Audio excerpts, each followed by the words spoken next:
नमस्कार दोस्तों, बात करते हैं इंडियन होटल्स कंपनी की। 182 का स्टॉक हो चुका है, 20 मिलियन शेयर्स यहाँ पर डंप हुए हैं और 11% से ज्यादा की गिरावट यहाँ पर देखने को मिली है। बात करेंगे इस वीडियो में, कोविड का खतरा दोबारा से देखने को मिला और उसकी वजह से होटल इंडस्ट्री से लेकर के सिनेमा तक सभी में भारी गिरावट हुई। साथ में बाजार आपका बुरी तरह से पिटता हुआ दिखाई दिया। प्रॉफिट बुकिंग काफी आई है आज के दिन में। बात करेंगे इस वीडियो में कि इंडियन होटल्स में अगर आपने निवेश किया हुआ है तो कहां तक की गिरावट आपको एक्सपेक्ट करके चलना चाहिए, कहां पर सपोर्ट है, क्या अभी भी स्टॉक में रुकना है आपको या इस गिरावट के बाद आपको निकल जाना चाहिए। खबर क्या है, क्या यहाँ पे स्टे करने पे कितना लॉस हो सकता है आपको, या अगर रुकते हैं तो प्रॉफिट मेकिंग के क्या चांसेस है, सब कुछ बात होगी इस वीडियो में। चलिए शुरू करते हैं। और इससे पहले अगर आप चैनल पे नए हो तो प्लीज चैनल को सब्सक्राइब कर दो and hit the bell icon ताकि आपको नोटिफिकेशन मिल सके।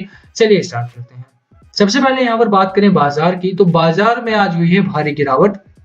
बैंकिंग सेक्टर हो, ऑटो सेक्टर हो या मेटल्स हो या होटल इंडस्ट्री हो, यहाँ पर सभी में एक तरफा गिरावट देखने को मिली है।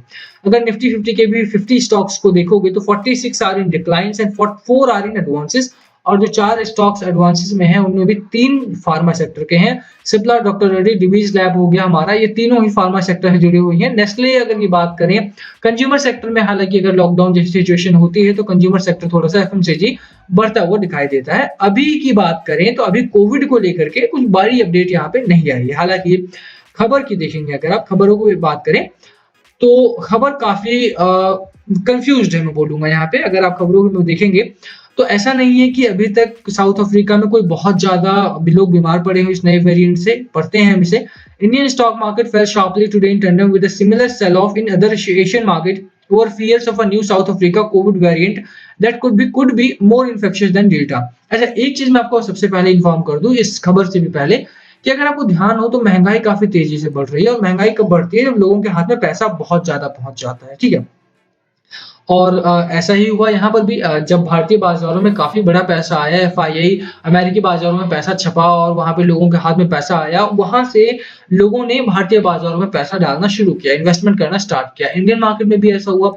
आरबीआई ने बहुत ज्यादा पैसा बाहर निकाला, मॉनेटरी पॉलिसी अपनी थोड़ा लूज किया और वहां से पैसा बाहर आया। इन्फ्लेशन बुरी तरह से बढ़ा और इन्फ्लेशन के साथ साथ बढ़ा आपका भारतीय बाजार, क्योंकि बहुत सारे नए इन्वेस्टर्स जुड़े हैं, नए ट्रेडर्स जुड़े हैं पिछले 18 से 20 महीनों में, और उसी वजह से भारतीय बाजार नई नई लाइफ टाइम हाई बनाता रहा।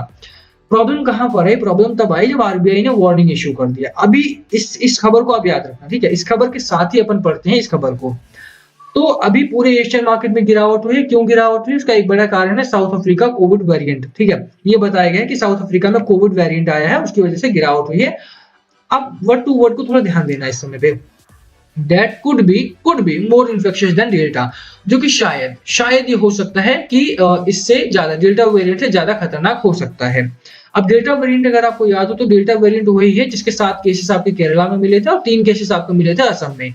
अराउंड 10-11 केसेस पूरे इंडिया में आए थे बस डेल्टा वेरिएंट की वजह से। तो डेल्टा वेरिएंट कभी भी भारतीय बाजारों में नहीं खतरनाक हुआ, भारतीयों को कभी नहीं परेशान किया डेल्टा वेरिएंट ने।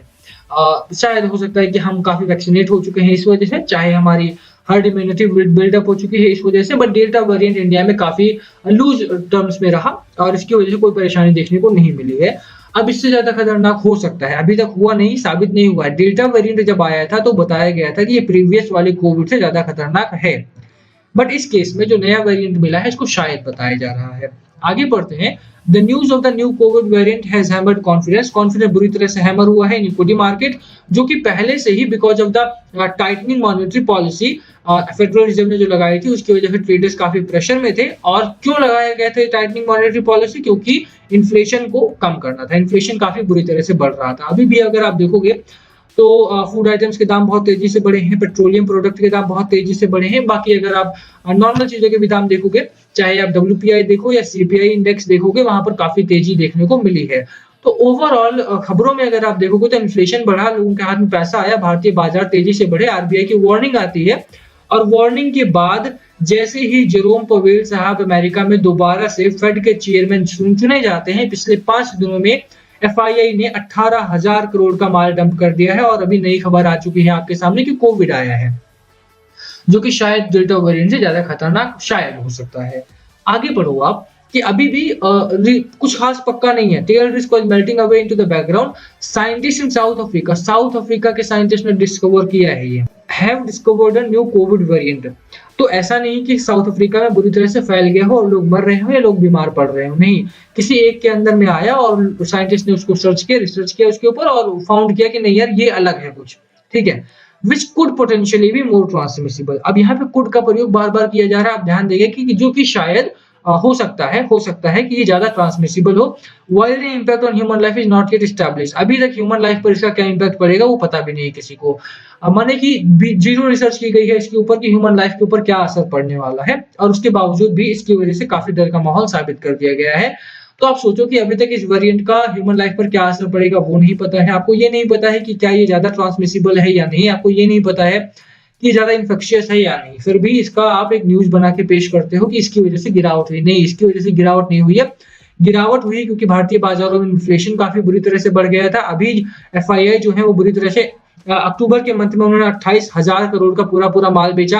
पिछले 5 दिनों में अगर आप बात करो तो एफआईआई ने 18,000 करोड़ से ज्यादा का माल डंप कर दिया है, और पिछले 1 महीने में बात करोगे 1 नवंबर से 25 नवंबर तक तो अराउंड 27,000 करोड़ का माल ऑलरेडी डंप किया जा चुका है। तो आप देख सकते हो कि भारतीय बाजारों में बुरी तरह से पैसा सक आउट किया जा रहा है, और यही कारण है कि यहाँ पर गिरावट है। और इस गिरावट को कोई ना कोई का नाम देना है, और उसका नाम दिया गया है कोविड। तो कोविड की वजह से कोई खास गिरावट नहीं है। होटल इंडस्ट्री अभी भी बंद होने वाली नहीं है, और जब तक होटल इंडस्ट्री लॉकडाउन की वजह से बंद नहीं होती है, रेस्टोरेंट बंद नहीं होते हैं, तब तक आपको निकलने की सलाह मेरी नहीं रहेगी। अभी भी आप इन्वेस्टमेंट कर सकते हो, अभी भी आप खरीदारी कर सकते हो, स्टॉक अच्छा है आपका। हालाँकि अगर भारतीय बाज़ारों में गिरावट होती है, तो देखो गिरावट तो आपको देखना पड़ेगा, झेलना पड़ेगा उस बारे में। बट अगर आप लोअर एंड पे सपोर्ट की बात करो, तो यहाँ पर अराउंड 156-160 के आसपास का सपोर्ट आपको मिलेगा। आप अच्छा खासा यहाँ पर एवरेज कर सकते हो डाउन पॉइंट पर, और यहाँ से आपको दोबारा से स्टॉक जो है ऊपर की ओर भागते हुए दिखाई दे सकता है। आरएसआई आपका 55 का हो चुका है, एंड पर आ चुका है, यानी कि बेयरिश पैटर्न में है। मैकडी अगर आप बात करें तो न्यूट्रल हो चुका है। ओवरऑल इंडियन होटल्स का जो चार्ट है, वो थोड़ा-सा न्यूट्रल पैटर्न बना रहा है। भारतीय बाज़ारों में जहाँ गिरावट है और इंडिया में जहाँ बहुत तेजी में दिखाई देता है, साफ है कि सेंटिमेंट काफ़ी नेगेटिव हो चुके हैं। बट उसका एक कारण कोविड नहीं है, और अगर कोविड नहीं है, तो साफ है कि लॉकडाउन नहीं लगेगा, और ये बात इस खबर में भी है। आगे देखेंगे अगर आप, तो the reimposition of movement restriction is likely to hurt economic activity. The South African rand weakened past 16 level, वो छोड़ दीजिए। तो जो रीइम्पोजिशन अगर मूवमेंट की करते हैं तो इकोनॉमिक एक्टिविटी को हर्ट होगा, इसीलिए ऐसा नहीं किया जाने वाला है। ओवरऑल भारतीय बाजार जो है गिरावट में जरूर है एफआईआई की वजह से। सेंटिमेंट थोड़े नेगेटिव हुए हैं, नाम दूसरा दिया जा रहा है, बट ये पैसा सक आउट करने की कोशिश है। और जो एक्स्ट्रा ट्रेडर आ चुके हैं भारतीय बाजारों में, जिनको लगा कि बाजार में आप कहीं भी कुछ भी बाय कर लो और पैसा बनेगा, उनको बस एक लेसन के लिए ये किया गया है। और गिरावट अभी थोड़ी हो सकती है, 16,500 के आसपास का सपोर्ट है, जैसा मैंने पहले भी बोला था। 16,500 16,800 के आसपास तक गिरावट होगी यहाँ पे। और देखिए यहाँ पर एक अच्छा शॉर्ट कवरिंग जरूर आई थी, बट दोबारा से भारतीय बाजार नीचे की ओर आए हैं। होल्ड कीजिए कंपनी को, होल्ड कीजिए स्टॉक को। इंडिया होटल आपको लॉन्ग टर्म में थोड़ा सा अच्छा मुनाफा देगा। 2 से 3 महीनों में आपको दोबारा से ये स्टॉक जो है 200 क्रॉस करता हुआ दिखाई देगा। तो नीचे आए तो एवरेज करो, खरीदारी अभी नहीं करो, फ्रेश बाइंग नहीं करनी है, अभी आपको होल्ड करना है। जैसे ही कुछ स्ट्रेंथ दिखाई देती है मार्केट में, लंबा सस्टेन करता है, तब यहाँ पे आप एवरेज करके बने रह सकते हो बाजार में। फंडामेंटली कंपनी काफी अच्छी है, और लॉकडाउन नहीं लगेगा तो यहाँ पर कंपनी चलती रहेंगी। अभी भी मूवमेंट के ऊपर कोई रेस्ट्रिक्शन नहीं लगाई गई है, और इस बार का भी अगर आप देखोगे तो 190 करोड़ के लॉस के बाद 53 करोड़ का लॉस मिनिमाइज किया है। तो अराउंड कंपनी बहुत अच्छा परफॉर्म कर रही है। होल्ड करने की मेरी सलाह है आपको। बाकी last call always be yours. क्या है आपकी स्ट्रैटेजी स्टॉक को लेकर के, प्लीज कमेंट करके शेयर करना। वीडियो ही खत्म करते हैं, पसंद आए तो लाइक करना, चैनल पे नए हो तो सब्सक्राइब किए बिना मत जाना। Thank you for watching. Please comment अगर कुछ पूछना हो तो।